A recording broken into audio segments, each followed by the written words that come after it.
Okay, hi everyone, and today, welcome back to Breaking the Spell. So today we have a special guest. He's written a really good book that I've had the fortune to read. So here it is. It's called Chinese Privilege in Singapore. Actually, this book, right, the full title is It Because I'm Chinese? Chinese Privilege in Singapore, written by the author who we have here, Aaron Ho. So Aaron, thanks a lot for coming onto the show.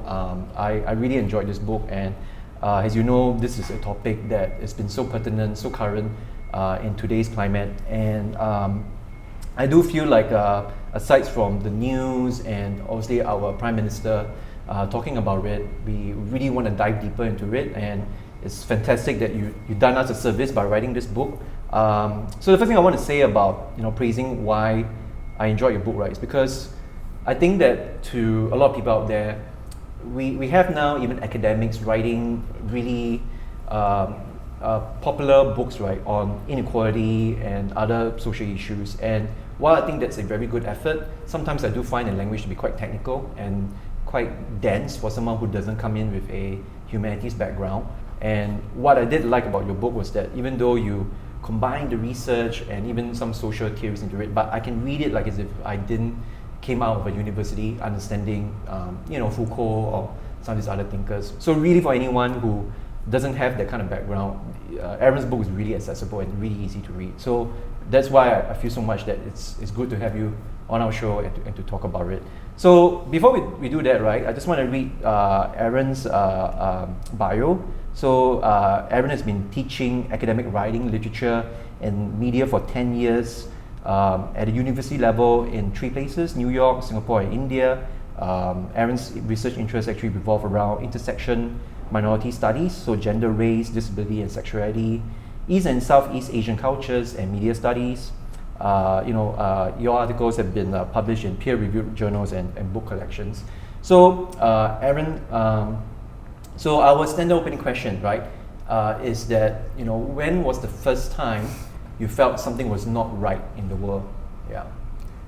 Actually, I've always been very privileged because I'm born Chinese male, right? So all along in school, I do very well in school because I study very hard. So I'll study until like 3 a.m., 4 a.m. in the morning just for a Chinese spelling test. Wow. Yeah. So I do very well in school, and once I had chicken pox.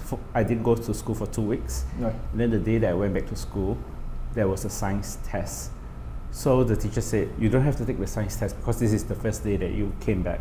And I said, no, it's okay, because I memorized everything. I studied until 3 a.m., right? So I memorized everything from the textbook. And in that test, I scored like 47 over 50. So the teacher was really impressed. And because of that, I think she spread the word to everyone else, and so all the teachers treated me really nicely. So there was one day that 15 students or something, including me, didn't bring the textbook to class, and the teacher punished every one of them except me. Oh, why is that? because I was such a good student. I scored so well. So she asked me to go back to the seat, and so I have been very privileged in my studies, and the more the teachers privilege me, the better I get in my studies, right? Because with more encouragement, you get better and better in your studies. So all along, because I did so well, and because I'm Chinese male, I have a lot of privilege, and I didn't realize that people are disadvantaged until I reached JC. So that I felt that was a very late age to realize that that there are things such as privileges. So during JC, I was depressed. I go to class and then cry in class. I don't know why. So I cry in class. I go to lectures, I cry, and then I wanted to kill myself. So I was depressed and I didn't do well in JC. So during the promos, I didn't do well, and the school wanted me to drop a subject, right, to do 3 instead of 4. So another girl, she scored exactly the same score as me, but the school allowed her to continue on with the 4 subjects. because she is rich, she has money, her family has money. So that was the first instance that I thought, hey, why is it so unfair? Because both of us had the same grade, and yet she has the privilege to take 4 subjects, but I only took 3. And then after that, go to the army, and then BMT was really tough for me because the platoon sergeant tekan me. He really that was the first moment that I realized that people can dislike you for no reason. And so instead of privilege there, I don't have the kind of privilege that other people have. But it was only until the end of the BMT that he apologized to me, because he said that, oh, I'm sorry, because in the beginning he thought that I wasn't trying. But throughout the process that he saw that I was trying, then he apologized and said, he misjudged me in the beginning. So those two are the defining moments, But I'm sure a lot of people figure out that they are at a disadvantage. They don't have that kind of privilege at a much younger age. But because I'm a Chinese male, right, I only discover it when I don't do well academically or when I'm not so fit in the army. Yeah, it's actually interesting you brought that up, because hearing your story, I don't feel you're privileged because you got tekan, which is Singlish for Malay, right? Tekan is for being bullied, right? Yeah, and but I really am curious if you're willing to share more openly. When you went to JC, what was it exactly that made you realize that you are privileged? Even though you said you were feeling depressed, you were not feeling good about yourself, but how did that? What exactly was it that triggered that for you to feel that way? I went to a elite JC. Yes, that's why that makes you interesting, because you came from an elitist background, but you're writing this book. and I went to an elite JC, and 70% of Singapore's population actually stay in HDB, but in the elite JC, 70% stay in private property. So either condos or landed property. And the friend that I had the same score as me, who is very rich, so I went shopping with her once, and she spent $5,000 on clothes. And that was 20 years ago, and we were like 16, 17. Oh gosh. Yeah, so at that moment I was like, wow. Yeah.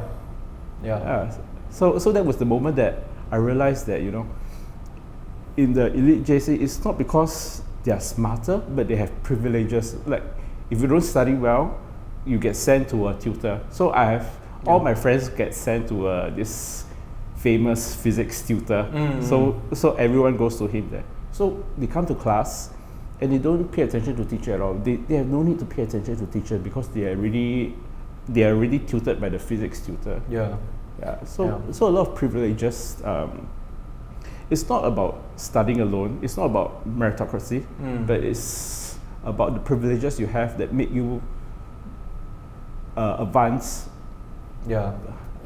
Basically, it's like these people have access to resources that other ordinary people don't. Even though you all are from the same school, but there is something that they can afford to do, which is not pay attention in school, because they already have an external resource that most normal people don't have.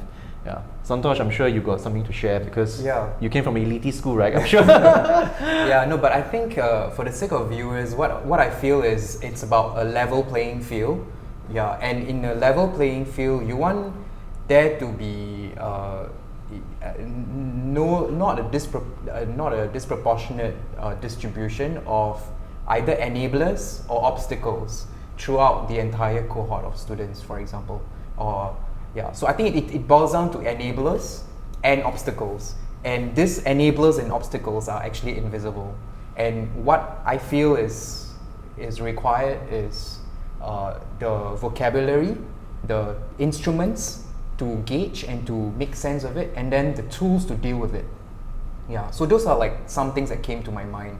The field is never level playing. And so my interest is really, how do we then level the playing field with language, instruments, and tools? So I think you brought up good points about enablers and obstacles, and definitely it's a framework that we can use later in our dialogue.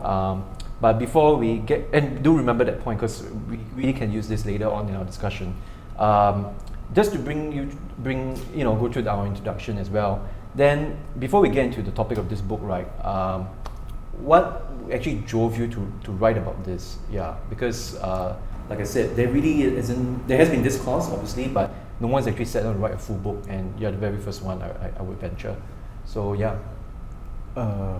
When you meet injustice in your life, when people meet injustice in their life, right, people react to it differently. Some of the people just like, water off a duck's back, like they don't care. They're like, oh, never mind, it's okay, and I think those people are awesome. And some of them just accept it for what it is, and then and suffer quietly. But for me, I belong to those kind of people who get angry. So because I get angry at a lot of things, and I decided like I must do something about it. So this anger actually propelled me to write this book, but not only about race issues, but also about gender, sexuality, disability issues. Because I get so mad at all this injustice that I wanted to write this book. But eventually, I'll write, maybe women privilege or mere privilege in Singapore and so on. Yeah, and I'm curious, because I think for our viewers, writing a book is first one, not easy. Two, I'm assuming you self-published this book? Right? The reason why I self-published is because firstly, it's not academic. I didn't want it to be academic. I wanted it to be accessible to everyone. So I didn't submit this to any academic press. Right. So I only submit this to 2 local press, and I told them that, I'm writing this book, is in accessible language for everyone. So the first press actually didn't have money to publish it, because that press, they closed down their physical shop, so they really came out. Sure. And then the second one said that they were interested, but the language is so simple. But the thing is, I already told them that it's written in a simple language, accessible language. Right. So it seems that maybe this book can cause a controversy. So I decided to self-publish. So do you get the sense that publishers are still sensitive and acutely aware of like, okay, what kind of literature should be published and not published? Is that still the kind of? Right, I see. The second one, definitely. Right.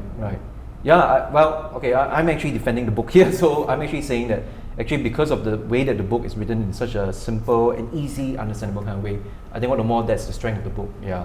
Then what is your reactions, the reactions to your book from friends, family? I'm very curious about both positive and negative reactions.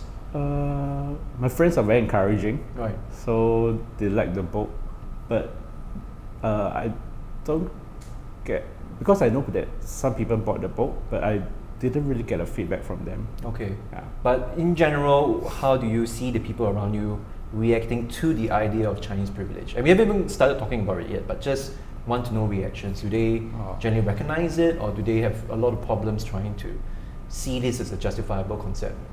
I hang out with very liberal friends. Okay. I mean, birds of a feather flock together, right? Sure. So they accept this. Yeah. But I also have people commenting, because I have an Instagram account for the book. Right. And I have people commenting like, there's no such thing as Chinese privilege. So I have a few comments on that. Okay. Santosh, what do you think? I think there was one word that you brought out during your introduction. It was intersection. So I think there's this very powerful word. It's called intersectionality, and it's about privileges that intersect with one another.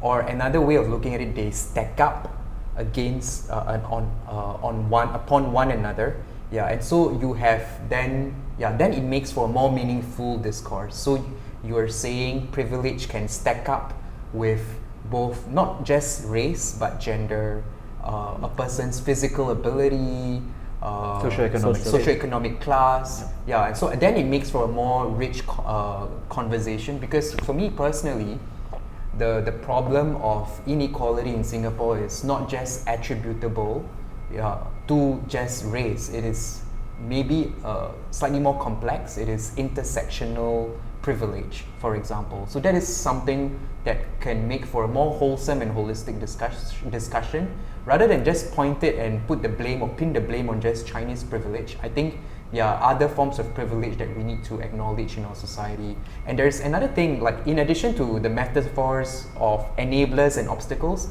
another very interesting metaphor came to my mind. It's minefields. And these minefields are invisible. It's only when you walk over the minefield you realize that publishers don't want to publish your book because it's sensitive. And how can we as a society create awareness of minefields and and create structures and make sense of them so that we can deal with them with more sensitivity and not just avoid minefields. Yeah, I do think this is something that I do want to cover in terms of like actually trying to inspire change and evoke change, but I have a sense that actually what I'm going to hear from both of you might be very different from me. But Aaron, let's get to the heart of the matter, right? Which is this whole concept of Chinese privilege. Can you, as you mentioned on your Instagram, you do meet people descending from it and obviously reacting with a lot of negativity because they just don't believe this thing exists. And in your book, it's very categorical that it does exist. So can you just give a very, simple to understand working definition of Chinese privilege? Yeah. Actually, I think a lot of people misunderstand the meaning Chinese privilege, including Hsien, because recently he said that it's entirely baseless, right? So he misunderstood the concept, thinking that it is in the policy itself, in the Singapore policy itself. That is not what Chinese privilege is about. So Chinese privilege is about the unearned advantages and benefits that the Chinese get based on a system of Chinese beliefs, perceptions, values, and so on. So think about it in terms of a building structure. So this guy, so I'm giving an analogy here, that this guy builds this building, and this guy who builds this building hates disabled people. So to prevent disabled people from entering the building, from becoming his employees, he builds a lot of steps, and there are no lifts in the building. So this only allows able people to enter the building and to work. So many years later, he passed away, and say his daughter inherit the building, and the daughter is okay with disabled people and welcome disabled people and would like to employ disabled people to work in that building. But however, because the structure of the building itself doesn't even allow disabled people to enter the building, so which means she's actually inheriting the structures from the previous owner. Yeah. So this is what Chinese privilege is. Chinese privilege is about inheriting the structures from previous people, so that even though none of us are racist, even though that we want to employ minorities, it is so difficult for the minorities to enter the building in the first place. So this is what Chinese privilege is. Yeah, I actually like that metaphor because I feel like it's very easy to understand metaphor. It also helps people to understand that it doesn't mean that the individuals in the building, so in this case we're talking about the system, they don't have to be explicitly racist themselves. And I think that's where the confusion lies, because they think that Chinese privilege means Chinese people are racist. No, it doesn't mean that. It doesn't even mean that Chinese people are not hardworking or they don't deserve the rewards, the material rewards that they get from just their own labor. I mean, you can still be someone that has worked hard in life, earned a certain living, and it's all well deserved, provided you didn't do anything wrong. But the idea is that as compared to other people, in this case obviously we're talking about ethnic minorities, you had it a bit easier, right? Because the society was already set up that would make it easier for someone like you to be able to climb up. So I wanted to give an example of how the Chinese privilege works. Yep. So in Singapore, we have two policies, right? The HDB policy about the Ethnic Integration Program, EIP, and the GRC, which means that five MPs candidate run together, and one of them has to be a minority. So if you combine these two together, right, it means that in every estate, the minority will always remain the minority. So Chinese will always be the majority. So that means that when it comes to voting, you only need to appeal largely to Chinese. And that's why Chinese has, even though each person has one vote, but the Chinese vote has more power because of the minority. So that's how Chinese privilege comes about. Even though the policies are fair, we agree that EIP and GRC are fair, right? Because GRC allows representation of minority, and EIP have an integration of different races so that we can interact and we can be friendly with each other. So these two policies are fair in itself, but together they disadvantage the minorities. You have anything? Yeah, no, I was asked the same question actually on the EIP. Yep. And I totally agree. It's a double-edged sword.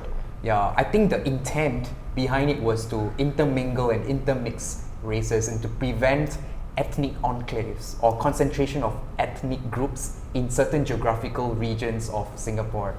But that intention had another side to it. There was on the flip side, it created what you call majoritarian. That's the problem of majoritarian politics, where if you have certain majority votes, you win all the votes. So I think the problem is not just about EIP, it's also about underlying structures for how we vote, right? Which is very majoritarian.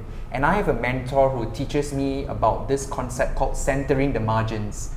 And this is a very beautiful concept. It is that in any system or any playing field, you have people at the concentration of power who are concentrated in the center, and then people who are at the margins. And it's always very important to center the margins. That means bring the center to the margins first and listen to them and be sensitive to their needs. Yeah, so I think that's another leap in the way we want to design policies or in the way we want to elect our leaders as well. Yeah, the whole idea of majoritarianism is, I think, the cause of, or the negative cause of this double-edged sword that you're talking about. So, it's good that you brought this idea about majoritarian privilege. So I want to ask you, Aaron, and Santosh also feel free to add in, right? Is Chinese privilege as the way that we're trying to define it, right? Just simply about majoritarian privilege? Is it just simply about that? Because it would mean that if we were to take this concept and superimpose it onto another country, so obviously in America it would be white privilege, but let's say you go to a developing country and a certain race is the majority there, would the same concept still apply? Of course, obviously the way it's worked and constructed would be different, but is it really just about that, in your opinion? It really depends, because in Singapore, right, even if you're not the majority, you can still have a huge privilege, like white privilege in Singapore. Yeah. That's something that I've been thinking about because the expats here actually have greater privilege than the Chinese, right? So in research, it shows that during job application, they most preferred white people. They will hire white people first, then Chinese, then Malay. So white people actually have more privilege here in Singapore. Yeah. So it doesn't have to be majority, but I think it has to be, the history of the country. So in Singapore, we worship white people, right? Like we have Stanford Raffles statue. Yeah, and we are trying to contend with the history and legacy of Raffles as well right now. Yeah. So it really depends on the history of the country and the power dynamics within the country itself. Just to add something funny to this, like white privilege, because as I was reading a book, I also thought of that as well. Like, we are so focused on Chinese privilege, maybe even for those people right now who feel like it doesn't exist. Well, do you guys admit that white privilege exists in Singapore? Because if you do, then you can kind of see that just go down the scale a little bit, Chinese privilege can exist as well.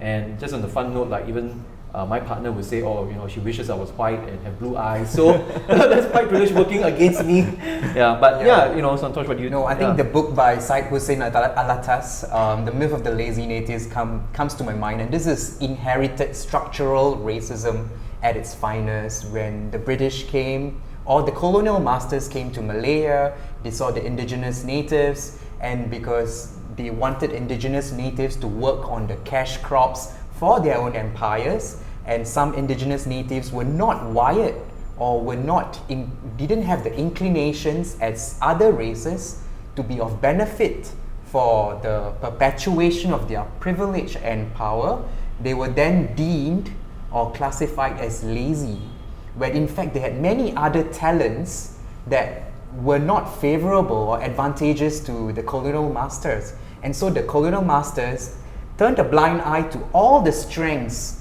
the Orang Laut would probably have, or the Orang Asli would probably have, or the indigenous Malays would probably have.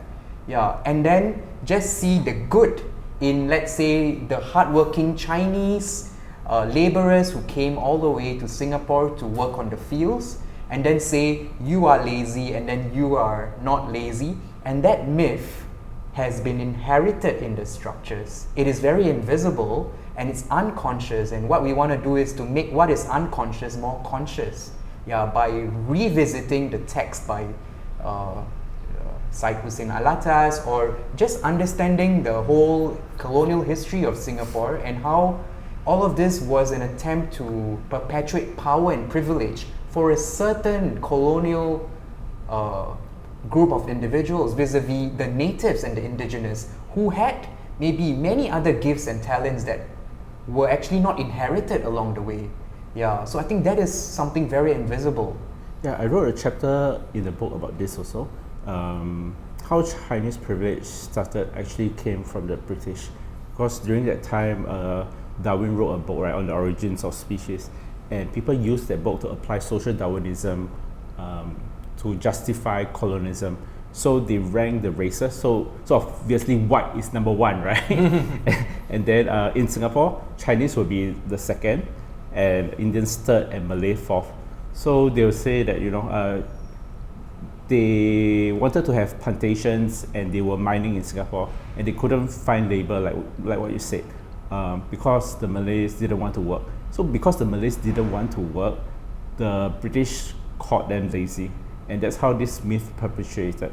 And besides categorizing, ranking the races, the British also assign the races to different areas. So the Chinese will be in the shops. So Chinese is commerce, right? Business. So now we still see that, you know, Chinese dominate the business scene here, and then different areas. So a lot of stereotypes that we have came from the British, and we still inherit that stereotype because the post-colonial theorist, the very famous one, Franz Fanon, he said that elites who studied overseas actually inherited the British mindset and came back and ruled the country the same way. And it's just like, you know, Lee Kuan Yew and Lee Hsien Loong went over to UK, Cambridge to study, right? And they inherit the kind of way of running things, and they brought it back to Singapore and run things the same way.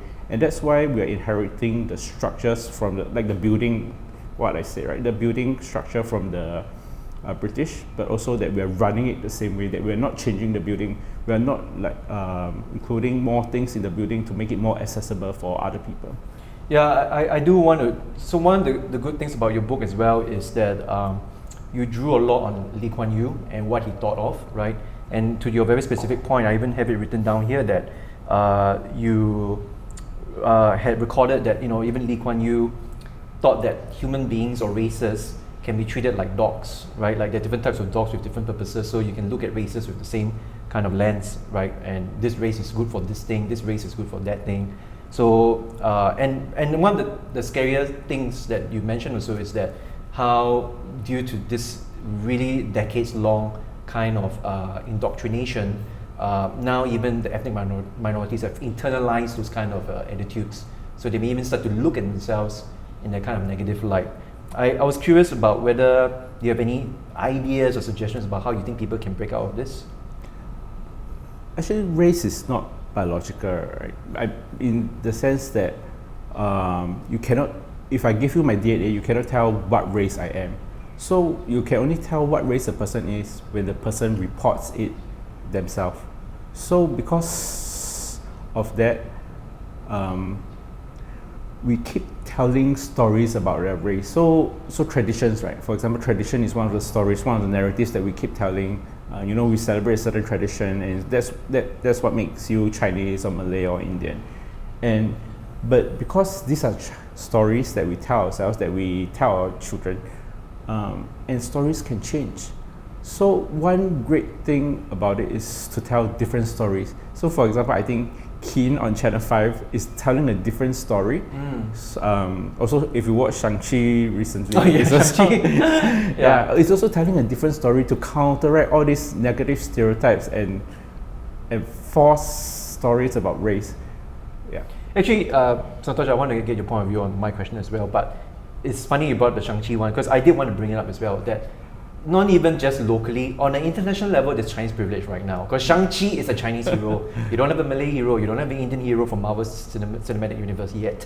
That being said, actually, because I know a little bit of comics, they are trying to do that. So there is actually like a Muslim superheroine called Miss Marvel. Yeah, right. So you can even see on an international level, in terms of pop culture, even the Westerns are trying to address that, that kind of biasness, and it's also can be reflected here back in Singapore. Do we also hold up only certain races in certain roles, even if it's just a pop cultural sense? Yeah, so I'm curious also, like what I mentioned about internalization of negative stereotypes. Like, what's your opinion on this? Yeah, no, like this whole idea of internalization wasn't really conscious for me until I reached my late 20s or even early 20s.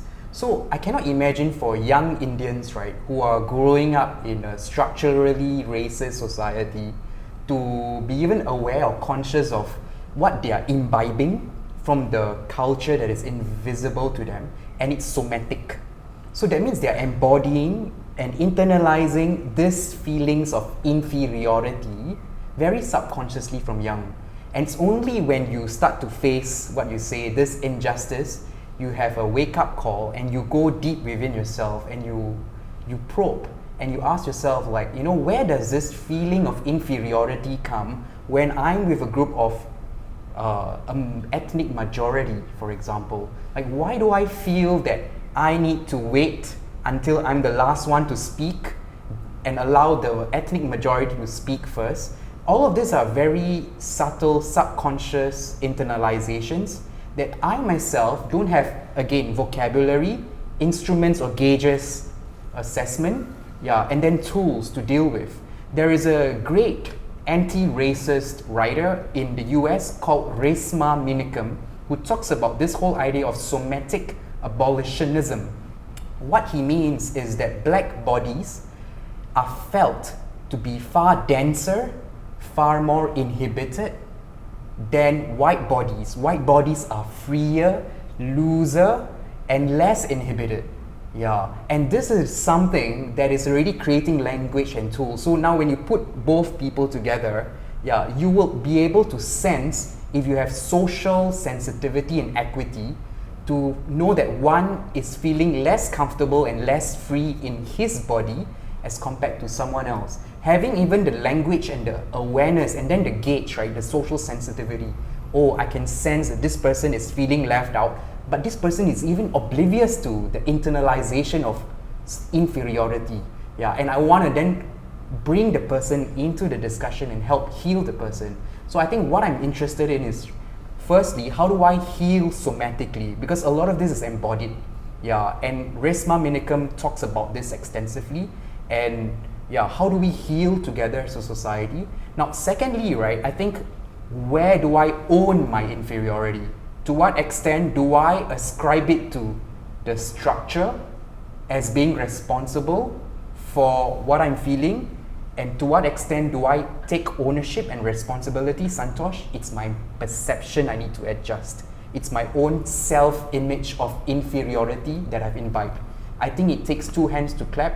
I'm trying to do my own inner work as much as the structures change. Movies, narratives, those are structural changes, but I think everyone needs to do their inner work. So there's an inner work I need to do, there is interpersonal work we need to do, and then there is an outer structural work we need to do, all as a community or society.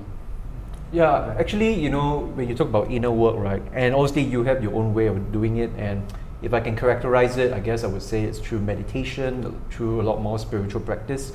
But I'm also thinking of like how, Aaron, you brought out in your book, the artist Subhas, right? Like he also has tried to work his way, I guess, in a somatic kind of way, but also in a creative kind of way, to kind of counter against the dominant narrative about Indian inferiority and Chinese privilege.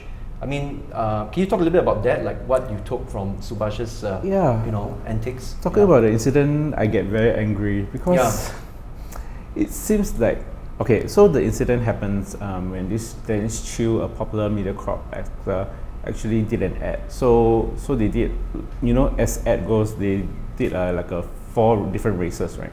But the thing is, they use him as 4 different races. So he will dress up with a tudung as a Malay woman, or he will darken his skin as a Indian guy.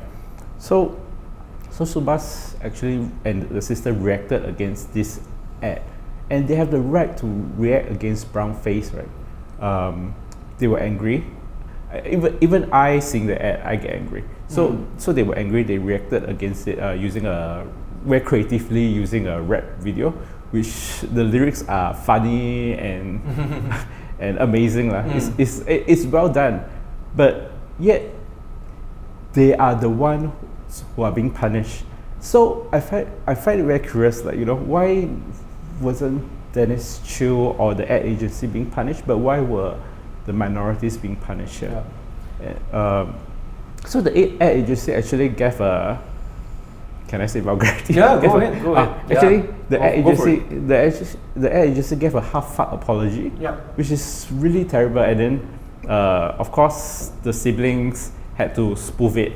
So they spoof it. They got punished even further.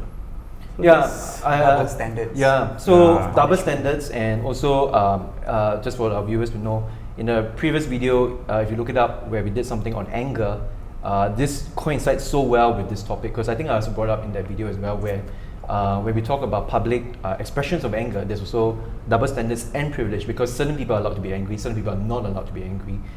And actually, I like the part in your book where I have it written down, but essentially it's like you went kind of on a mini rant about the word fuck, because it's like, why are our ministers being so prudish about it, like as if this is a word that is so precisely, like it's everywhere. It's in the movies, it's in songs, it's in books. So I don't understand why they're so and I think it's really like maybe as Singaporeans we are not used to, well, I don't even know whether I should say that, because if I recall correctly, right, you cited a data point that most people were actually okay with the video. At least it's definitely more than 50% majority that were okay with the video, even though it had the vulgarities in it. But and look, I think a lot of millennials and younger people listen to songs like R&B songs, hip hop songs, where the F word is just used, you know, repetitiously, and it's kind of normalized. And for Subhash, I'm pretty pleased to utilize that. I mean, even when I watched the video, I didn't feel like it was over the top or hyperbolic. It was pretty okay, you know. And I think they were also very clear at the end that they clarified, okay, and that's even quite sad to see, because they even have to caveat and put a disclaimer, only certain Chinese, right? Only racist Chinese that we're talking about. So I think this whole event actually further constrained the creative potential for artists in Singapore. I think a lot of this maybe boils down to the fact that as a society, we don't know how to have healthy conflict. And so I think the scars of our racial riots in the past, which is still predominant, that fear of a racial riot erupting, that is the fear that is causing our political leaders to not want to broach the topic, because they didn't inherit healthy conflict tools for healthy conflict from the past. You know, they didn't know how to make sense of it. And so instead of having healthy conflict, we have aversion to conflict. You know, we actually sidestep it and we sweep it under the rug. But things that you sweep under the rug will just fester until they blow up to such an extent, right? So I think it's a symptom of a much deeper problem. You're just trying to address a symptom without looking at the deeper problem that needs to be healed, which is maybe the trauma from our racial riots of the past that shaped the thinking around how discourse should be held. And now, based on OP, which is the conversation platform we run, Singaporeans are more comfortable to have discussions on race and racism. So this is actually in opposition to what some leaders in our society feel, that we're not ready as a society to have healthy conflict. So rather than rather than talking even about double standards, I think the underlying issue is healthy conflict. We don't know how to have that. And then we have what a situation, as a result of that, is a situation of artificial harmony. Racial harmony, we are showing artificial harmony, but actually for that to deepen, we need to have healthy conflict. And there needs to have some spark, and healing needs to take place. So I've got 2 points, one for him, then one for you. One is, are you trying to suggest right now that Shanmugam needs to learn better conflict resolution? So that's number one. Yeah. Yes. Yeah. Cool. Good on you to state that out right. Okay. Then the second one, actually, thanks for bringing that up about artificial harmony, because I think it relates to one of your points.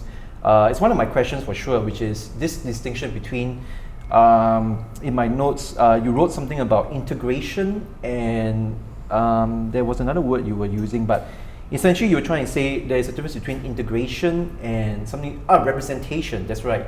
So you were trying to differentiate that just because we have representation, so like you mentioned the GRC, the HDB policy as well, but that doesn't mean that it's integration. I was wondering whether you can go deeper into that, like in terms of what you feel would be representative of authentic integration. Yeah. Maybe like one of the points you brought up was that you feel that, and this actually relates to another question that I have, which, another point that we need to talk about, which is LKY's way of insisting that the ethnic minorities to integrate in society is to be more Chinese. And so by being more Chinese, then you are considered a better Singaporean. In fact, I was quite astonished with one of your anecdotes about LKY, because I'm trying to find my notes, but recalling from memory, right, it was him talking to a MP, retired MP Osman, right? And they were at a dinner, and Osman had wanted halal food, and LKY said that, why is he having different food from me? And why can't we have the same food? So he totally disregarded that Osman had a right to ask for halal food, but Lee Kuan Yew was of the opinion that you don't have to, because as long as there's no pork, you should just be able to eat the same thing that I'm eating. And yeah, that seems to be really insensitive as well. The food itself is just actually deeper a symptom of a deeper problem. Yep. So is LKY telling the Malays to act? Let me quote directly, okay, in case I get sued. So LKY, he said. Yeah, why are you looking for that? He said that be less strict on Islamic observations and say, okay, I'll eat with you. The more English-speaking Malays are, the less prone to extremism. So that's what he said. Yep. So for Malays, you have to be less Malay. Don't speak so much Malay, speak more English. And that's why we don't have the Speak Malay campaign, right? Be less observant. That's what he said. And then, but for Chinese, there's a double standard. For Chinese, you have to be more Chinese. There's a SEP school, there's a Speak Chinese campaign. So, and LKY also said that that you shouldn't lose your Chinese roots to be a good Singaporean. So there's a disparity here between the treatment of Chinese and between the treatment of Malay. That Chinese you have to be more Chinese to be Singaporean, but Malay you have to be less Malay to be Singaporean. So that in itself already shows the Chinese privilege, right? So, which means that the Malay can lose their identity, but the Chinese, you should hold on to your Chinese identity. Yeah, and I mean, you even open the book, right, with a quote from him, and I'm just going to read it out, because I think that before I read this quote, right, I think for a lot of Singaporeans, there is this deep sense of admiration for Lee Kuan Yew, and I can understand that, because you feel proud that we have such a leader that has developed this country to a unprecedented historical level of economic height. But I think that as it also happens in other countries as well, when they look at their own leaders in the past, they have to reckon with sometimes the uglier aspects of their legacy. And I think, later I want to ask you a question about that, but the idea is that I think we've come to this point where we're comfortable talking about it, because the unfortunate truth is that he's passed away, and that's why we feel safer to talk about it. So the quote anyway, right, that you opened the book with, and this is from Lee Kuan Yew, he says, "We could not have held society together if we had not made adjustments to the system that gives the Malays, although they are not as hardworking and capable as the other races, a fair share of the cake. And I love the point that you brought up, that can you imagine if the quote was reversed and instead some other person said we couldn't have held society together if we had not made adjustments to the system that gives the Chinese, because they're not so hardworking and capable, the fair share, right? So why do we let this go? But if the quote was reversed the other way, we would probably be quite outraged. So I mean, my question to you is that do you think that right now, even among your own social circle, maybe your parents, for example, people older than us, are they coming to a better understanding of nuances and the complexity of Lee Kuan Yew's rule? Luckily, you asked the question now. Yeah. I mean, if you asked the question at the point of time when he passed away, we would have been bashed. Yeah. So timing is important. Yeah. I think a lot of people still like Lee Kuan Yew. A lot of patriotic Singaporeans still like Lee Kuan Yew and cannot exactly see him for especially Chinese Singaporean. And also because I think Loong also inherited a lot of similar thinking from Lee Kuan Yew. Right. Yeah. So because of that, we still have that kind of structure we're still living in Lee Kuan Yew's shadow. Even though he's passed away, so a lot of his thoughts and thinking still reverberate in the society itself. Yeah, so I mean, I think because we hang out with more liberal-minded people, so more objective people, and then we can see that we can see Lee Kuan Yew for what he was, that he has did amazing things for Singapore, but he also has done detrimental stuff to Singapore, like the Women's Graduate Program, the eugenics program in the 80s, or the Asian values in the 90s, which is really privileging Chinese values. Confucian values. So even though he has done great things for Singapore, we also should acknowledge that, that he made mistakes along the way, as we all do, because we are humans, right?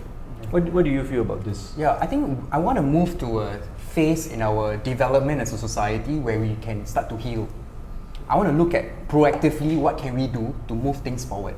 Now, the first thing I want to talk about, right, is this thing or this idea of privilege obliviousness.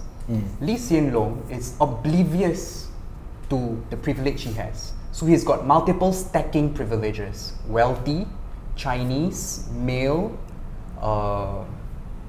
academically bright, intelligent, and power, right? Yep. So he's got many stacking privileges. Yeah, vis-a-vis someone else who doesn't have that. So Indian, woman, poor, uneducated, lesbian with no power.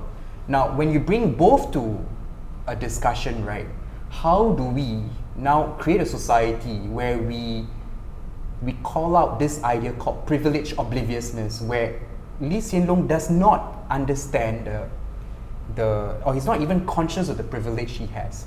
Yeah, and now one gauge of privilege obliviousness is when you have disparities in stacking of privileges. The one with greater privilege is far more calm, composed, articulate with his or her thoughts, and is thus able to win over or dominate the discussion and create the winning narrative at the end of it. Yeah, whereas the person who has got multiple anti-privileges stacking against her, that will be not possible. Now, how do we equalize the playing field? Yeah, and how do we now help someone with privileges to acknowledge their blind spots? How do we, in a very sensitive and respectful manner and tactful manner, ask a person to recognize the blind spots to the way they are looking at an issue, which is the crux of the matter? I think it's impossible, right? I mean, like what I said previously, I did so well academically that I couldn't recognize my privilege until much later, right?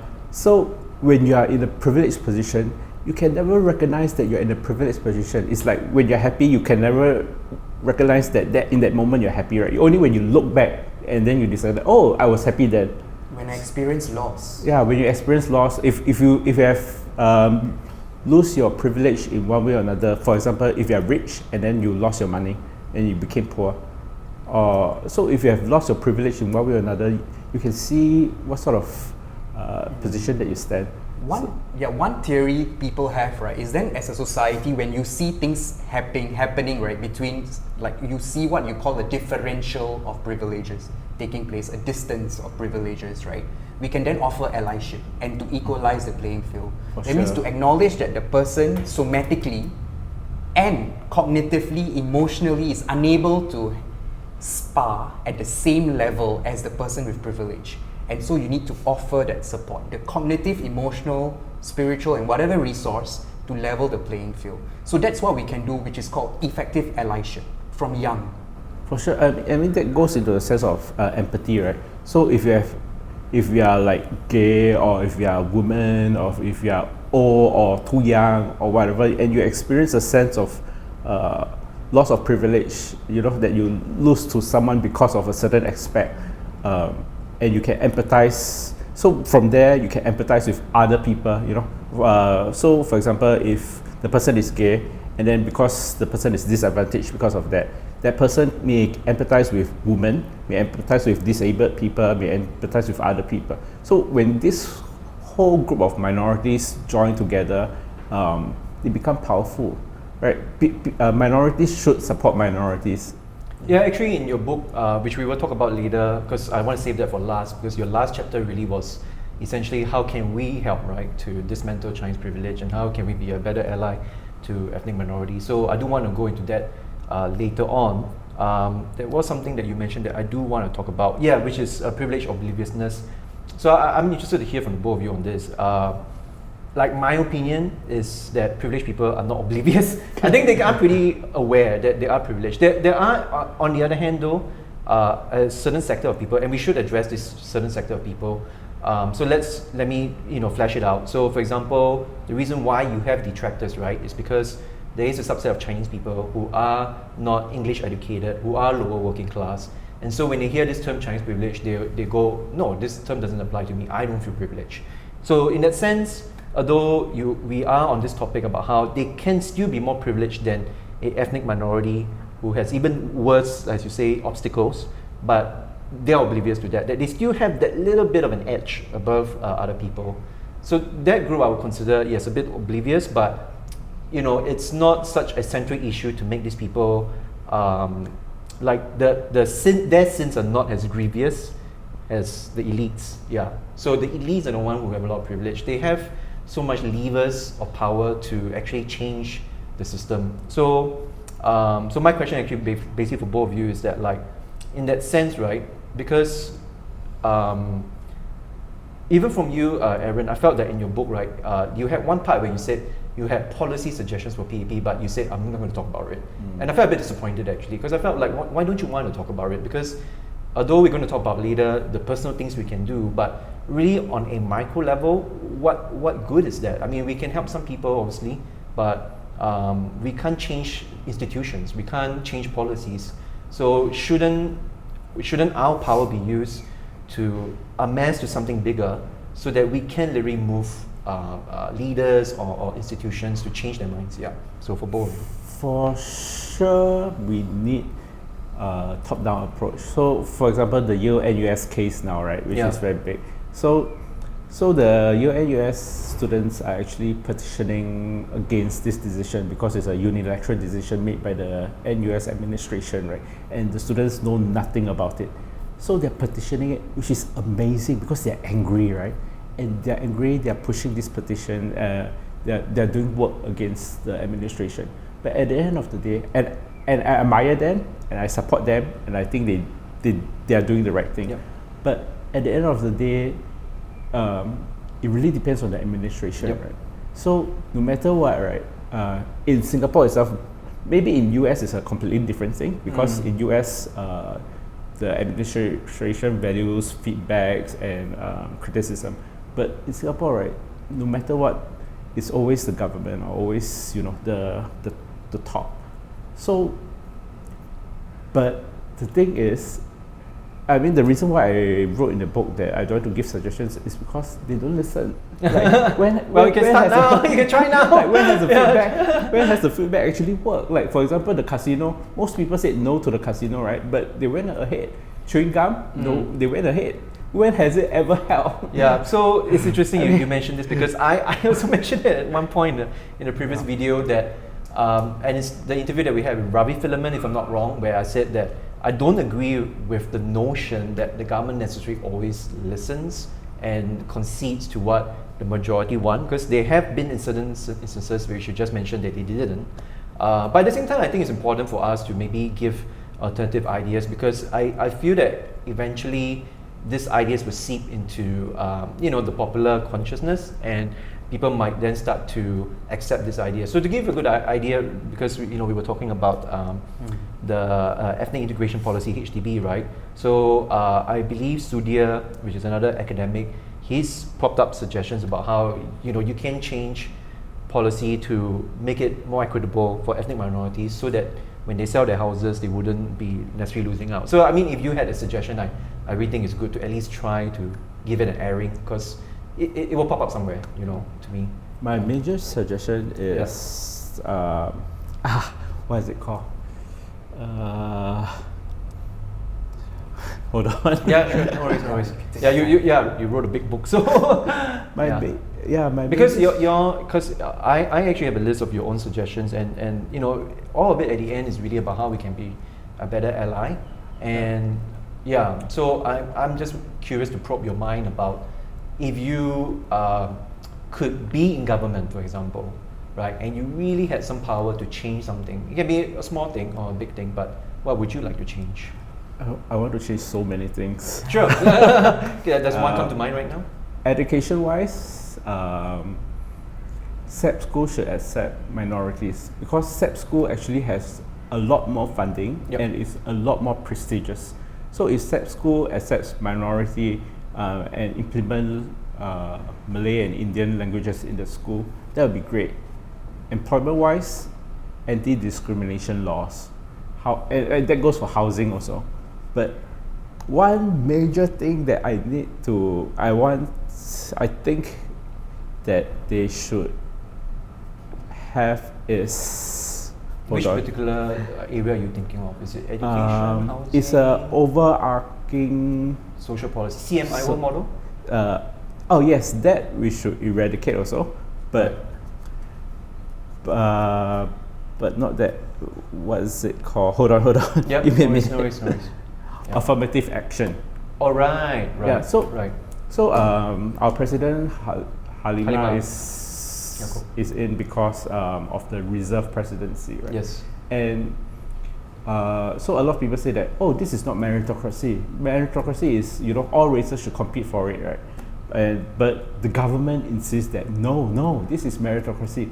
So again, this is what you said about the sweeping under the carpet. If they could have just acknowledged that there are flaws in our meritocracy, then we can acknowledge that this reserve presidency is important.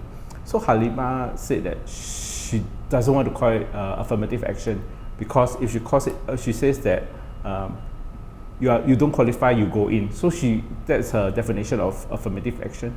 But I think she misunderstands what affirmative action is. So affirmative action is really two candidates from of equal caliber, and then you pick the one that is less privileged. So for example, if you have two students, a Chinese student getting 9 A1 and a Malay student getting 8 A1s and 1 B, you can give the scholarship to the Malay student because the Malay student is less privileged. So they have similar backgrounds, and you give them less privileged one. So that's affirmative action. So some people are against affirmative action because they say that it goes against meritocracy, but actually it doesn't really go against meritocracy, because in our mind, meritocracy means the best person gets the job, right? But how do we know who the best person is? And what is best? Yeah, what is best, right? How do we define best? Whose idea of best? How do we know who the best person is? For example, Halima got in through reserve presidency, and she's doing such an amazing job. Awesome, right? She's knocking the ball out of the park.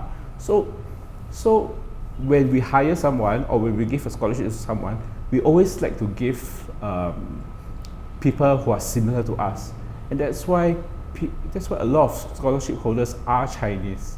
But if you implement this affirmative action to students with the similar results, you give it to the less privileged one, this will increase the equity, make it fairer for the minority races.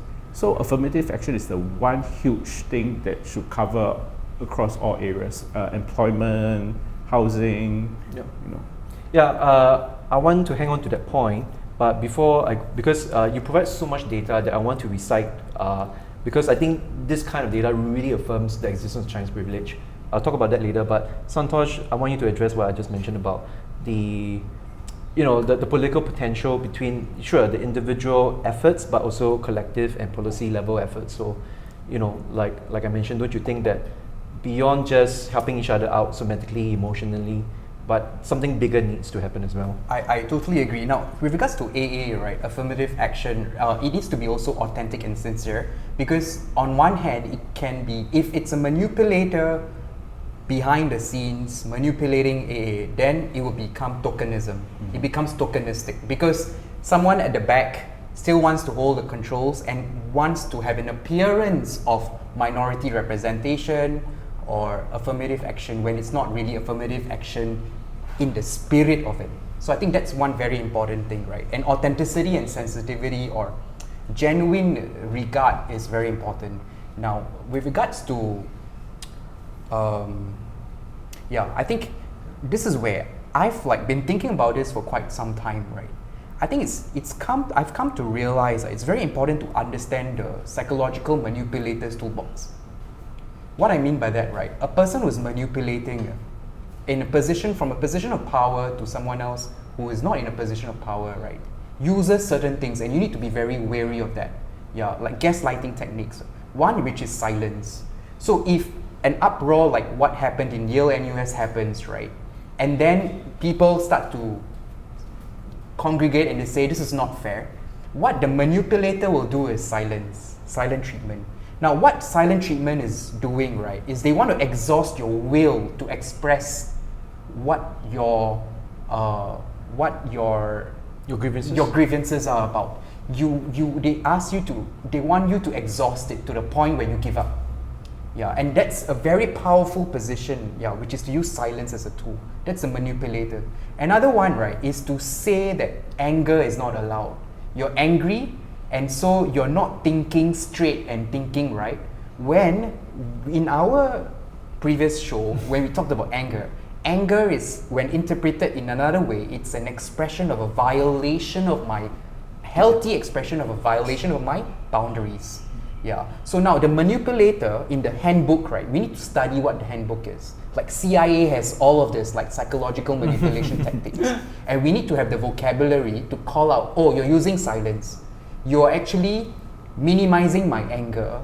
You're causing me to doubt my own reasoning abilities from your position of privilege and power. Yeah. And all of this causes, the self-doubt causes a downward spiral. And I've experienced this as a minority. From self-doubt to guilt and shame, and then I lose all my capabilities and I surrender at the hands of the manipulator. So I think it's very important, right, to understand what a psychological manipulator uses to advance or entrench or deepen his or her interest. Yeah, and to always examine for what I say, genuine, authentic, and sincere care for the person with less privilege. Yeah, so that's what I'm always looking out for. Yeah, I think the main issue is how do we scale that, right? Because perhaps, as you mentioned, manipulator, I mean, can we have a one-to-one dialogue with PM Lee? Obviously we can't. And so it has to, so our communication has to happen on an institutional level, because otherwise it's not going to happen either way. And furthermore, you need accountability, right? Because if there's a master manipulator and this person holds all the levers of power, then how do you hold him accountable that he's not going to utilize such techniques? And we have sufficient checks and balances from all parts of the citizenry to make sure this does not happen. Yeah. So going back to what I mentioned about data points, because, and I'm just going to read it out because I think it just speaks for itself, right? You wrote that from 1966 to 2015, 93.2% of president's scholarship were given to Chinese. More than 90% of the PSC scholars are Chinese. In 2019, more than 30% of PSC recipients came from SAP schools. In return for the scholarship, the students are bonded to Singapore ministries for 4 to 6 years. So obviously that's the way the government can identify talent and co-opt them, and hence further fostering Chinese privilege, because they mostly come from Chinese schools. Other interesting data points: we do not have a non-Chinese PM in more than 50 years of independence. 10 chiefs of defense since the position was created in 1990, all Chinese. And at the time of writing out 65 government statutory bodies, boards, and overwhelming 92.3% have a Chinese chairperson or president. So yeah, I feel like, how does one refute against that? Because, but the other important thing I want to ask you is that besides this kind of data, right, and then we just went through some personal anecdotes about LKY. I mean, to you, when you speak to people about Chinese privilege, what do you feel is more important in changing their minds? Is it data or is it anecdotes? Anecdotes are very important, right? In this book, and you've written a lot of anecdotes. I'd like you to share some of them. In this book I've written a lot of anecdotes, but I want to share one recent one. You know, you mentioned Harmony Day, right? So my friend, I mentioned her in the book also. My friend, she's Chinese, she married an Indian, so the child is biracial. And in the kindergarten school, the teacher said, your child must dress in an Indian outfit. Oh. I was like, right. Yeah, so this is not, I mean, it's not racial harmony day at all, because you know the child doesn't have harmony. It's forced harmony. Yeah, right? And so, this friend's also the one that you mentioned that her mom was not. Yes. Can you share the story? Yeah. The mom. So when she was little, ever since she was little, her mom would flip through the newspaper and look at Indian molesters or rapists and say, "You see, this Indian guy molested or raped." So she'll give her a lot of news and give her a lot of propaganda to brainwash her. But in the end, she grew up to marry an Indian guy, so which is awesome. But I'm curious then, how did the mother react? And also, did it change her point of view? At that point of time, because she was 30-something, 32, and then I think the parents just gave up, like, oh, you're marrying someone, okay, good. Right. But so they accepted the but the father also still made microaggression. Right. So the father owns a factory, and then this guy was doing something and wrong, and then he told the guy, don't do this way like the Indian way. So after that, my friend actually approached her father and said that, hey, you cannot say such things anymore. And then the father got angry. He said, I know you married an Indian man, but I want to say what I want.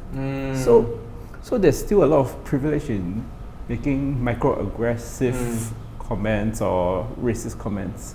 Yeah, so anecdotes are important because they tell the real life story of people living. And not only my anecdotes that I collected here, but also other people's anecdotes. For example, my Malay teacher, who's a friend, so because she cannot complain to MOE, right? Because she's a teacher, she may lose her job. So she actually taught a syllabus that encourages the students to think that Malays are lazy, and the students actually brought up in class that, Malay just lamp up one corner, and so she told me about it, but she couldn't do anything because she was wearing a tudung, and she didn't want to appear defensive, and it's in the syllabus itself, so she couldn't do anything. So all this Chinese privilege is written in the system, in the educational system in this case. So all these anecdotes actually tell a story of the lived experiences of the minorities. So recently there's an article on Rise Media. Yep. So the author wrote that they are ashamed of their race. The author is Indian. They grew up ashamed of their race because of the Chinese privilege. And this is what a lot of Indians felt also. My Indian friend forwarded it on Facebook, and then she said that, this article articulated what I felt when I was growing up. And Subhas Niyar himself also said that, said the same thing. Yeah. Santosh, when I was in primary one, I have this very vivid recollection of an event, right? So this is an anecdote. I was primary one, so in primary one we wear shorts, and I wear shorts, and I was sitting down in the school assembly, and I noticed my leg has got hair. And because developmentally as an Indian boy, the hair appears first. So it's quite funny, right? Sure. But I get very self-conscious from then onwards. Like, why my leg has got hair, and then why is my color of a certain type? Yeah, and I did feel shame and inferior Yeah, but I didn't know where it came from and how it came about. Only until maybe I examined like some friends saying smelly Indians, or I hear anecdotes of friends who were denied the opportunity to rent apartments because they will cook in the house and there'll be curry and the curry will smell the entire house and the landlord doesn't want to have the smell of curry, which is offensive or to the owner. So I think these are like very real. Yeah, and I think we need to go beyond just the words we speak.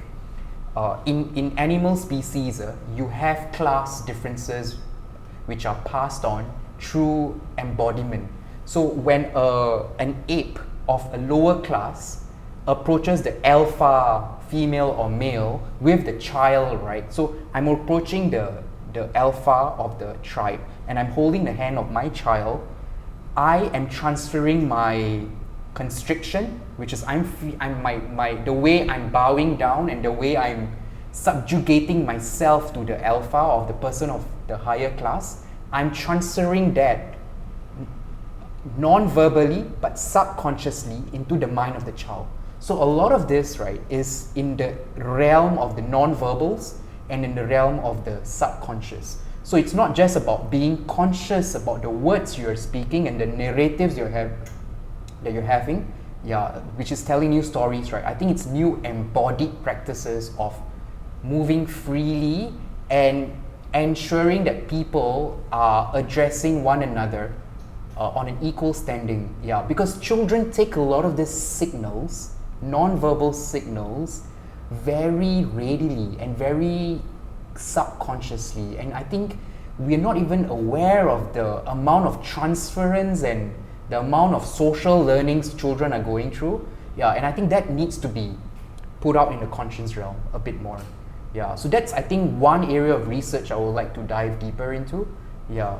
To support what you said using data, kindergarten Chinese students prefer other Chinese children, whereas Indian kindergarten children do not have the preference. So you see, like, even from young, Chinese privilege is inculcated in our children. So, like, when they grow up, you know, their friends will be Chinese, they'll give business to Chineses and so on. Wow. Yeah. Yeah, actually the other thing also for me is that besides these other aspects, right, is the class aspect as well. And you know, you did give the example where you were talking about your JC days, right, and being among elites basically, and how I like this part where you wrote, what I read in books, where is Machu Picchu, how do I pronounce Chandone? my classmates experienced them in real life. They traveled widely, the parents allowed them to drink $800 bottle of wine under parental supervision. And I wanted to also buttress that because among my circle as well, and I can tell. So I think also just to also kind of address, like I say, the grievances or the disgruntlement of people, of Chinese people who feel they don't have privilege. There is a class layer to this as well, because there are very rich, wealthy Chinese people who do have greater access to things in life. And I can see it, like, if you just don't take a very poor working class Chinese person, just a middle class one, and you take someone who's a lot more higher up, right? And I can give very personal examples of this where this person, you know, is able to bring their child for a weekend trip to China to learn something about Chinese history, go on very nice long cruises and trips to Italy and all that, be supplemented with tennis lessons, BJJ lessons, blah, blah, blah. I mean, there's nothing wrong with what the parent is doing. Obviously, it's very understandable that as a parent, you want to provide the best for your child. But you can see that this child, you know, due to genetic lottery, being born in this particular family, is having much better access to enrichment activities, resources, as compared to even a child from a middle-class HDB income household. And I think to those Chinese people who feel like, okay, that Chinese privilege, right, it's not just about you per se, but it's just as a whole, we have a larger sector of Chinese people who are wealthy, and they do get that kind of benefit as compared to many other people. Can we look at the flip side of that, right? Maybe, I'm not sure if people with privilege, right, they feel also ashamed or guilty of the privilege they have. Like, we have not even seen the hurts and the sufferings of those with privileges, right? we've not examined that. I think we always examine the minorities and the hurts and the sufferings the minorities have to put up. But let's, for a moment, right, examine what the majority will need to go through. What are their barriers? I'm sorry, but why? I mean, they already have the privilege. Like, you know, they have all the advantages, you know, they have money, whatever. And what should we sympathize with? Is there maybe guilt with the fact that I have so much and I don't know what to do with it? Are they doing something about the guilt? Are they giving or are they volunteering their time? Yeah, I just want to try to have this so balanced I think this is a very good point you brought up. We're not recognizing that end of this. So, I mean, no, the thing is, oh, I'm privileged, I feel guilty. So what? Let them feel guilty. Right. No, I do think this is a good point you brought up, Santosh, because I know in one-sided, right? No, but one of the questions you also asked, and I hope I'm rephrasing it right. You said something like, what do the majority have to give up? There was something about why should the majority have to give up to compensate for the feelings of the minority. Is that what you said? Sorry. Yeah. So can you explain that? In any discussion, right, I notice I have to give up more as a minority to pander to the needs of the majority. Yeah, and I constantly find myself giving up more. So, for example, I will want to give up staying with or going and learning about Indian culture just to fit in the majority Chinese culture, for example. I'll spend more time learning about Chinese civilization, Chinese history, not recognizing and not owning my own history and my own culture. Yeah, so I find that in any discourse, and this is also with religion, I notice in my attempts to understand my own identity, I will go to church more, I will go and read Sufi poetry, I'll go and read religious text a lot more.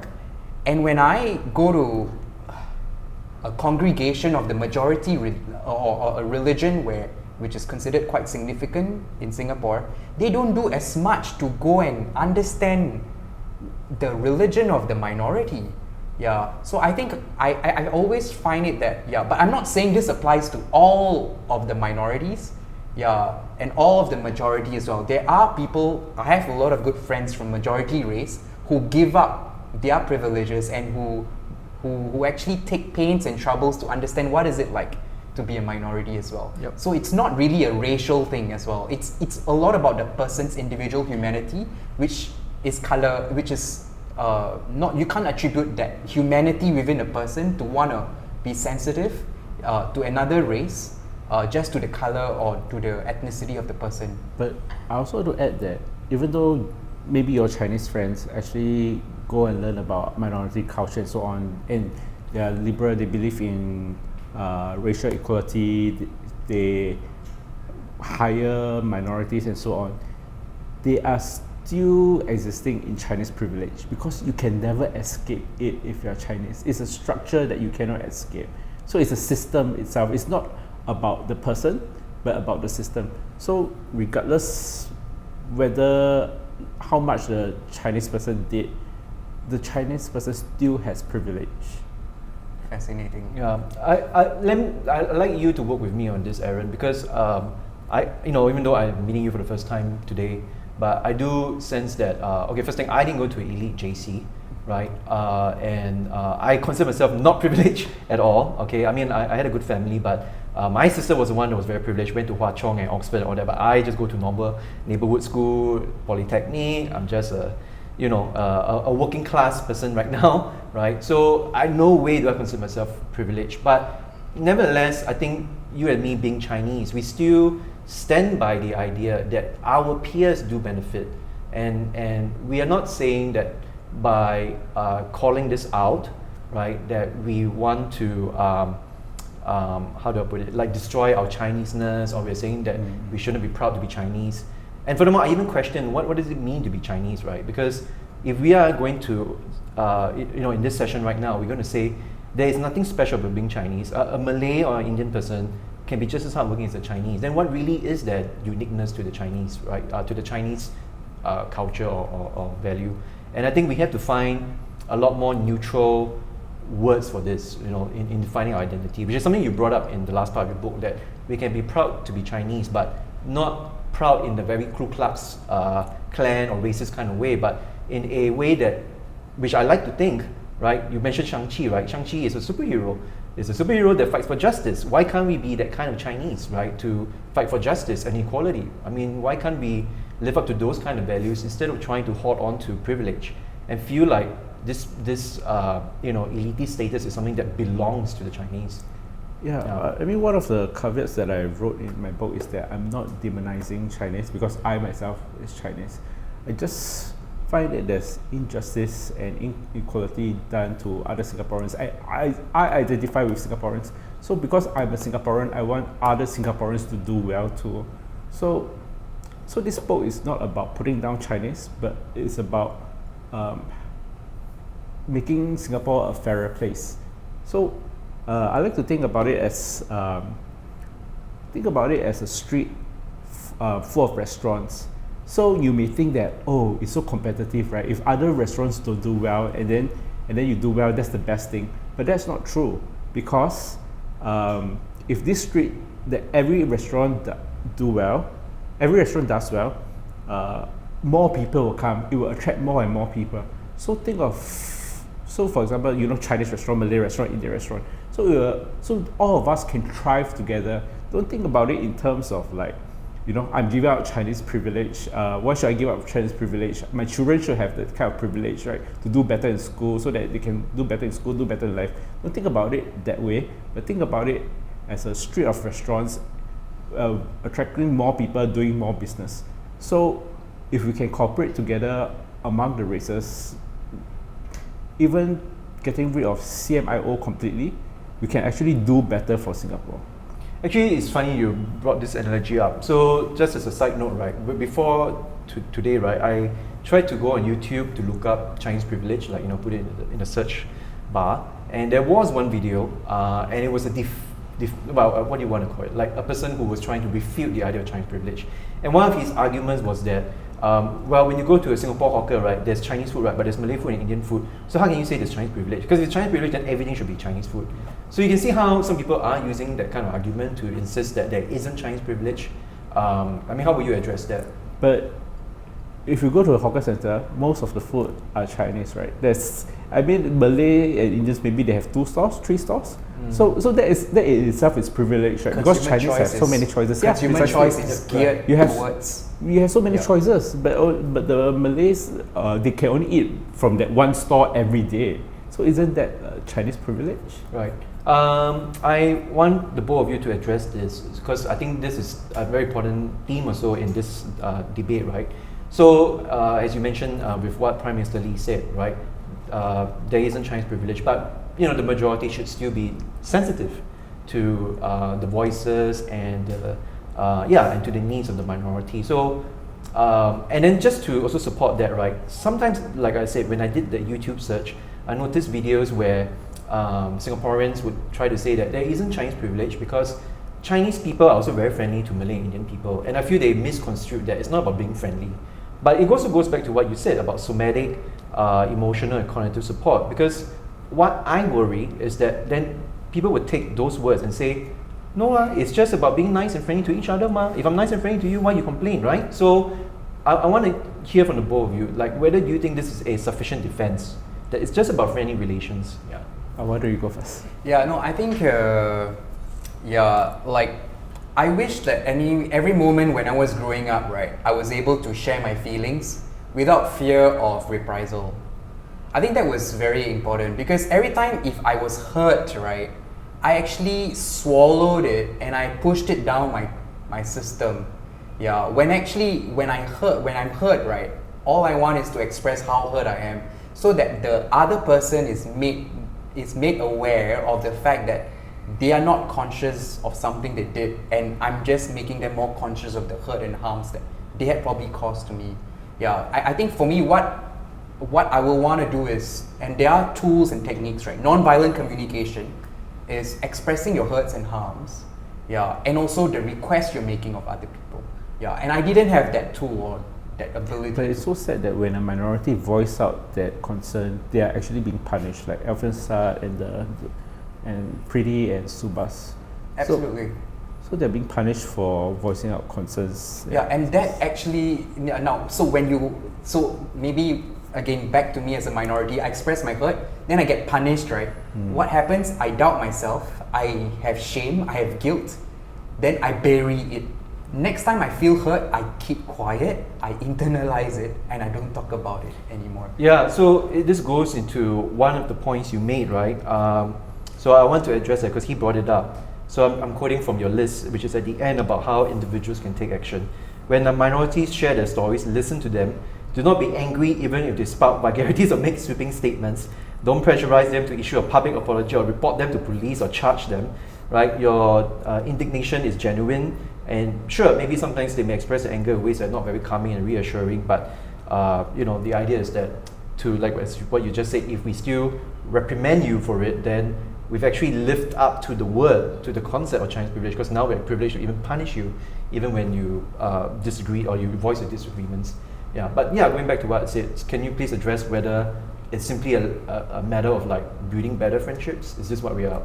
Is this the solution that we should be striving for? Actually, can I go back to the Hsien point? So, Yep. so Hsien said that Chinese privilege is completely baseless, right?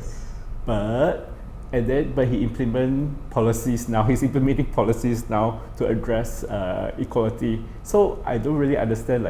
He says it's baseless, but now he's implementing. What policies do you have in mind?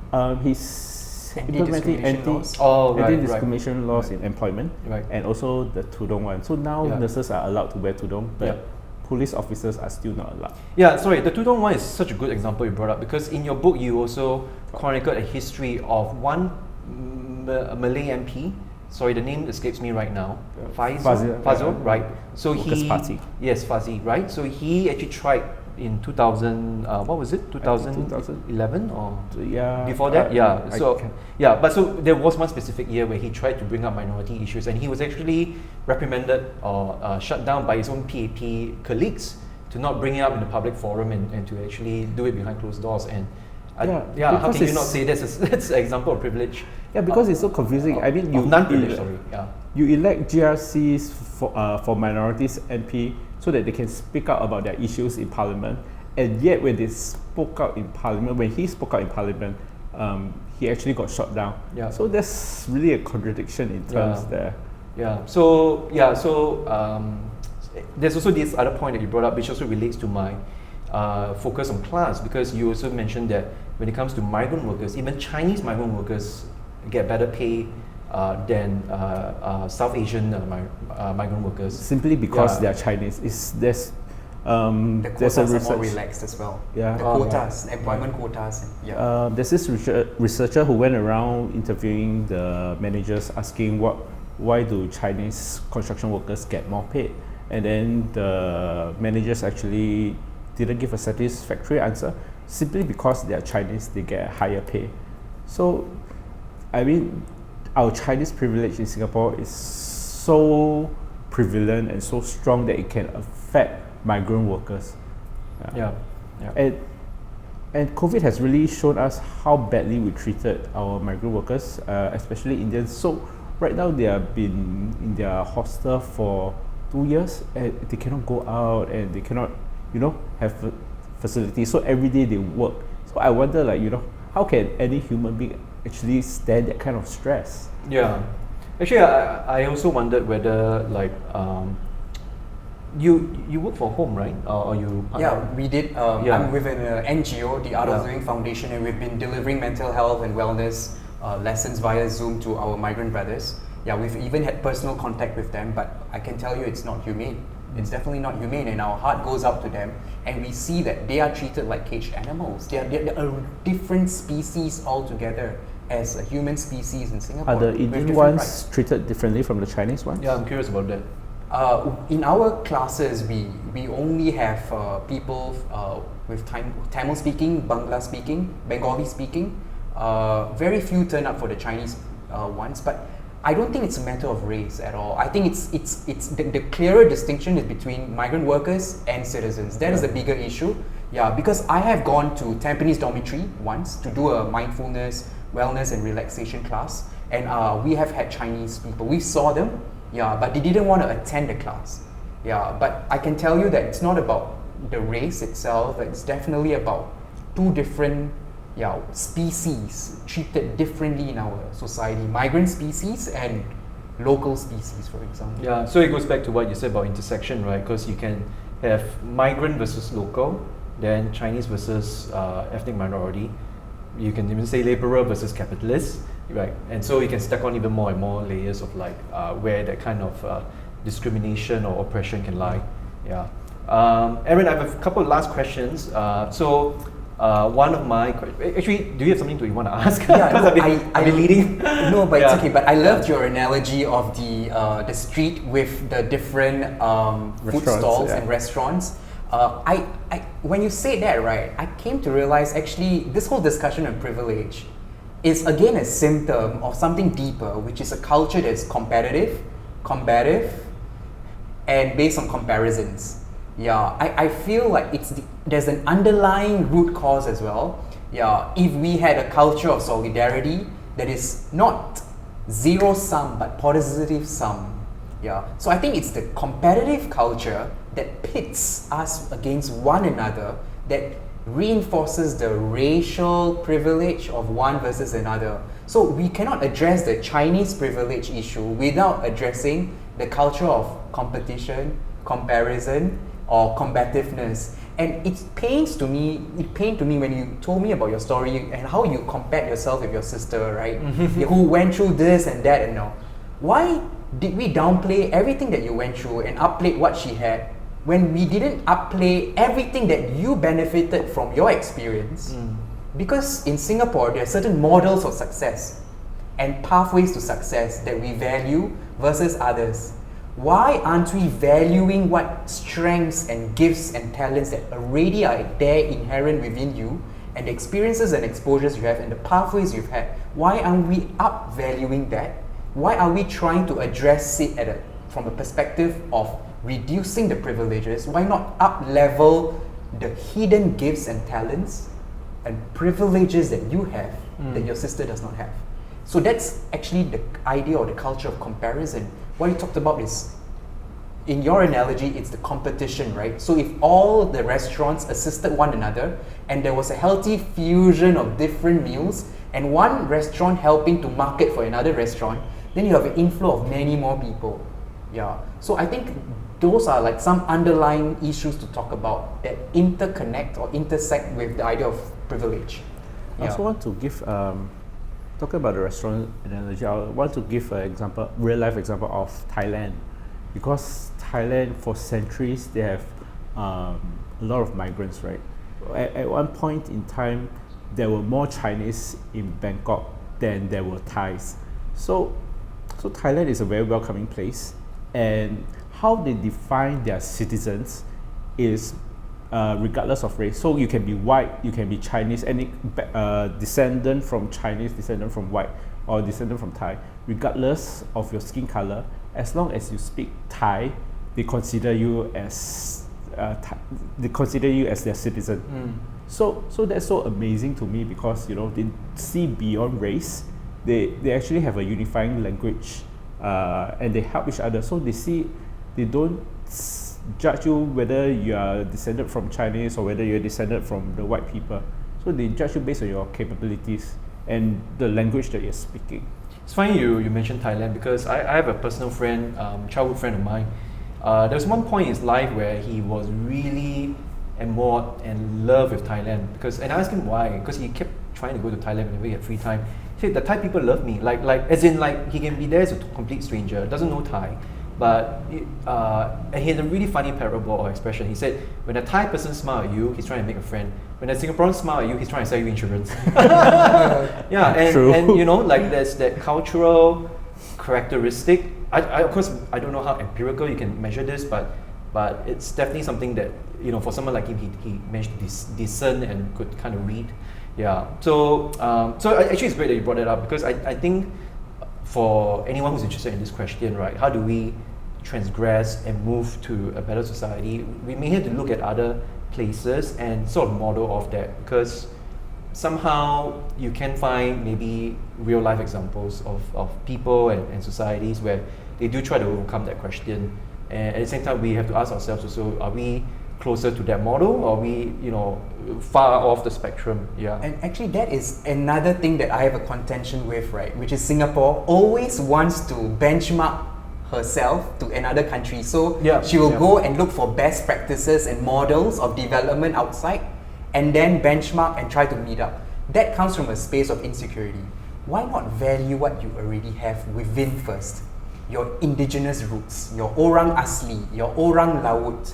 Orang Aslis, when I was in secondary school, we had a trip to Mawai in Malaysia just to understand how the Orang Asli lived in reverence with nature.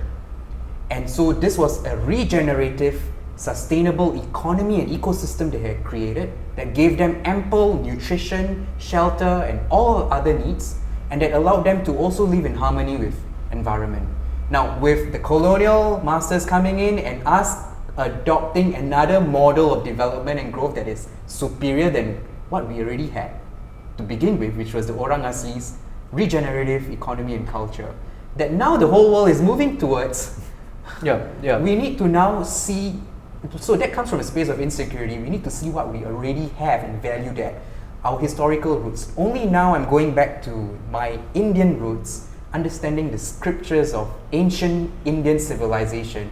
When I grew up educated in an Eurocentric culture, you read Eurocentric literature, I do Eurocentric philosophy, go to Europe to study.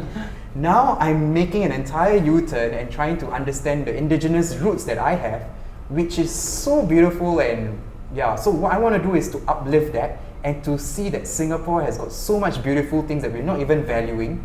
And we are valuing models that we want to copy from outside. So to that point, really, that would entail Singaporeans have to reflect inwards, not outwards, right? And to actually examine our own indigenous or ancient traditions. And that's a hard one, right? Because we've instead been peddling on this modernity kind of train, right, of development. And so instead of trying to look backwards, we're trying to go forward, but that forward also is very questionable. I mean, what kind of progress are we making actually if it leads to, let's say, more unhappiness? Because right now there was a recent study that Singaporeans are very fatigued, or the most fatigued people in the world, right? So more unhappiness, more inequality. Are we really environmental degradation? Are we really heading towards a better future in that sense if these are the outcomes? Mental health issues and so mental health issues. So I was going to go back to this question with you. So, and of course, Nantosh, feel free to also jump in.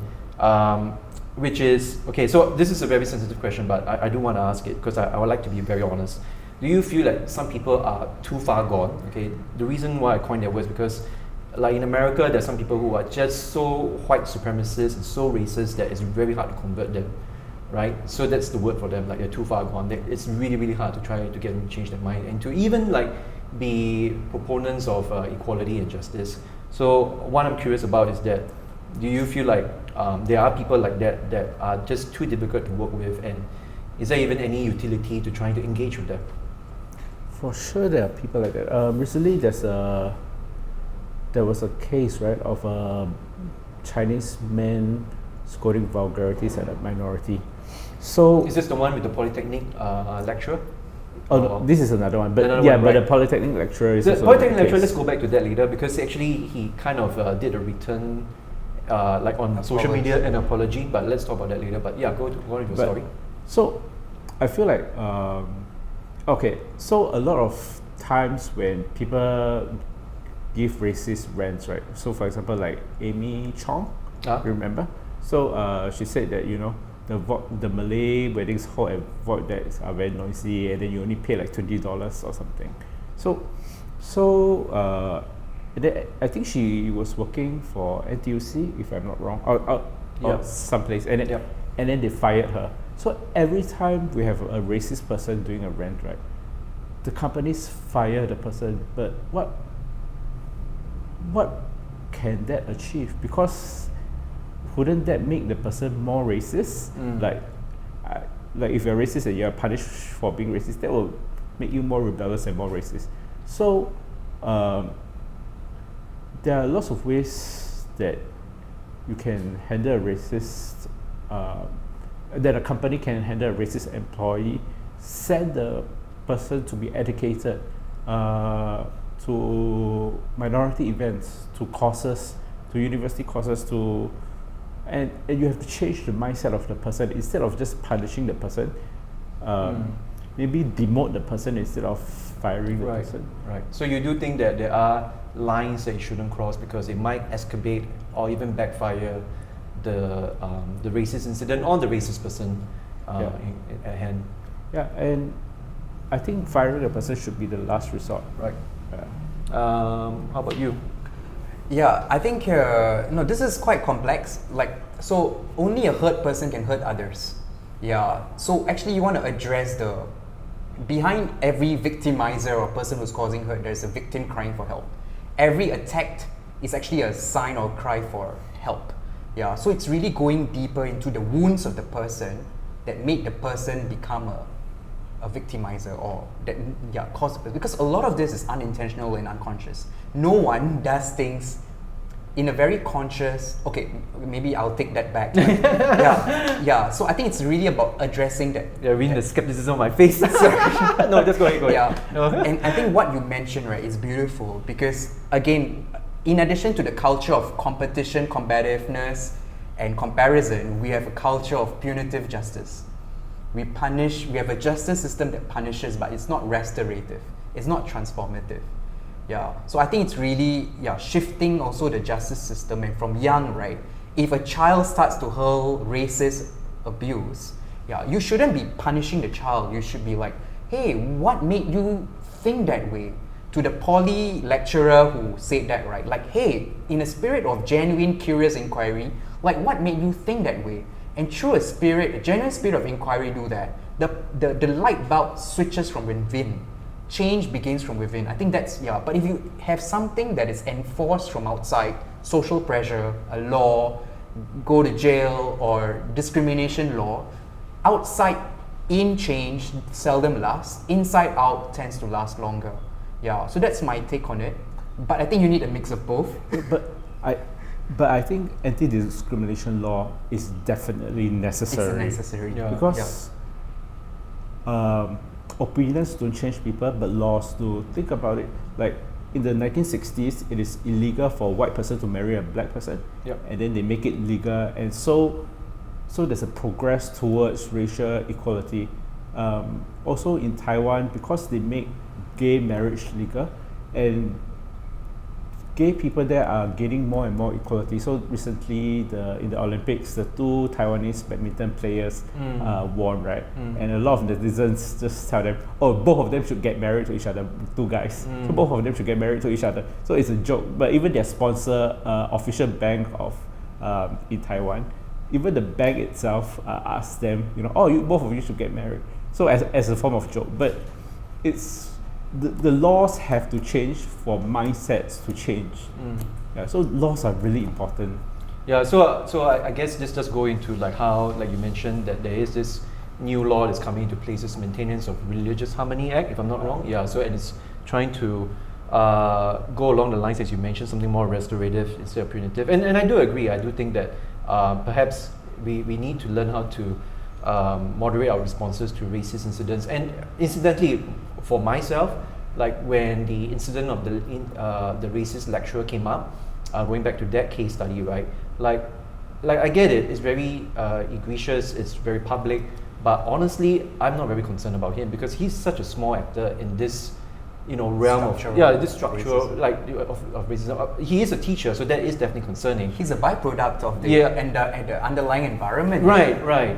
And agreed. So that's why I don't again, not to say that this isn't something that shouldn't be acknowledged. It should be, but at the same time, you could really do stuff to him, right? Like you can change his employee type of benefits. You could change the power of him as a teacher to rank students. Suspend him for a few months. And now he's come back with an apology. So I mean, I don't know how sincerely we should take it, but the idea is that at the end of the day, he's such a small minor player, whereas I feel like within the discussions we've had, we are looking at much more higher level players, whether it's the Prime Minister, people who are in positions of power in governments or in school boards, deciding scholarships.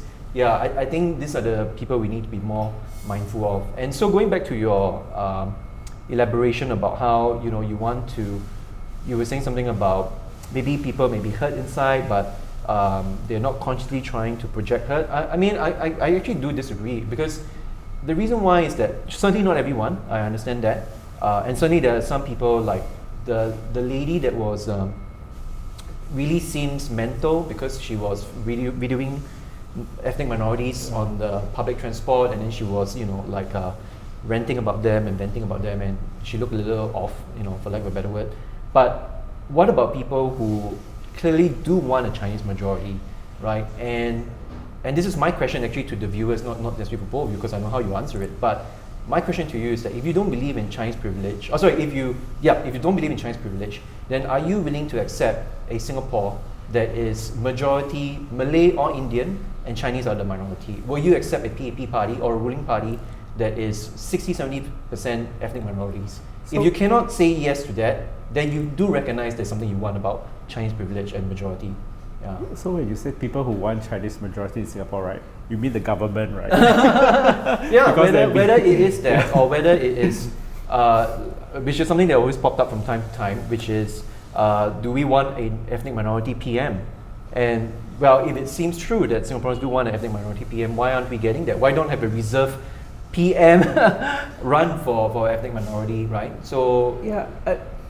and then, sorry, one more point I want to bring up, because you did bring it up, and I feel it's so important to this discussion as well, which is ethnic minorities also borrow access to Chinese privilege. And you mentioned that a few times with people like Dee-Kosh. Dee-Kosh, and one example is the example that Lee Kuan Yew brought up. Right, right. Yeah, people like ethnic minorities do like borrow access, and in that sense, sometimes even the ethnic minorities themselves are quite comfortable with Chinese privilege. Yeah. But so when any minority borrow Chinese privilege, right, they're actually giving up a sense of their own cultural heritage and cultural identity, and that actually destroys their identity as a person. So that is not good at all, right? Yeah. Yeah, so I think you're right exactly about how you need something legal or structural in place. Something has to change within the institution. Yeah. I think for me, like the whole idea of having even an ethnic minority as the prime minister or leader of my society, right, is moot. It's not even the area of my concern. Actually, what I want as a leader, irrespective of his or her ethnicity, is sensitive. Yep. Has tremendous and enormous amount of humility, and that can model vulnerability. So I want a leader, right, when told otherwise and when corrected, does not defend himself or herself. A leader who is constantly open to expanding his or her mind and to exploring his or her blind spots. So actually those are qualities that I look for a leader, but not identity or ethnic markers I look for a leader. And so in the election of leaders, right from young, right, when we elect our prefects, our monitors, to the people we select for our scholarships, to then the people who we want to head our ministries, and then finally our country. I think we need to now look beyond just majority, minority, or ethnic markers, but to qualities, human values or qualities of humility and sensitivity that will be necessary to lead a nation in the future that will be far more polarizing, far more complex and ambiguous. Yeah, so I think we need to project the kind of world that we think we're going to have, and then start to cultivate these qualities in the young. So one very beautiful thing that I like, right, is in African proverbs and all of this, like in the African culture, right, is this culture of Ubuntu. Yeah. So in Ubuntu, it is I am because we are. Yeah, this sense of separatedness that is, that lack of separatedness between people. Yeah, like we aren't even separate from one another. We're all one.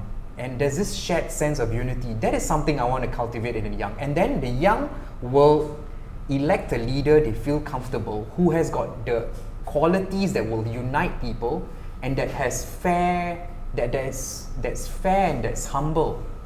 Yeah. So one of the things you said actually plays to the advantage of Singapore, because I mentioned in my book that meritocracy has flaws, right? And that's why some minorities cannot rise up despite their talent. But what you just said also is because majority of Singaporeans actually do believe in meritocracy, meaning that there was a debate that we don't like non-Chinese MP, right? But when people are asked to vote for an MP, they actually voted for Indian MP in a Yahoo poll. So even though generally there is Chinese privilege, but meritocracy actually works to the advantage that the specific Indian person gets the most number of votes as a Singapore MP. So meritocracy does work to a certain extent, but we should look also in the areas that they don't work. Yeah. I think we have a unidimensional form of meritocracy. In the selection of scholarship recipients, it is academic meritocracy. Yeah, and I think we need to have expanded dimensions of meritocracy, right? A meritocracy which okay, then now you want to measure compassion, sensitivity, humility. How do you even measure that? Yeah, but I think there are ways in which people can elect their own leaders because they know that they've been tested and they have proven to be humble, they've proven to be sensitive and all of that. Yeah, so I think there are ways in which we can expand the dimensions of meritocracy and in the way we elect our leaders in a more, in a less central manner, but in a more democratic and more distributed manner. So I think those are some other adjustments we can make to the model of meritocracy that you have talked about. Okay, I really wanted to continue, but unfortunately, technically, we have to come to a close because even our video camera is running out of battery.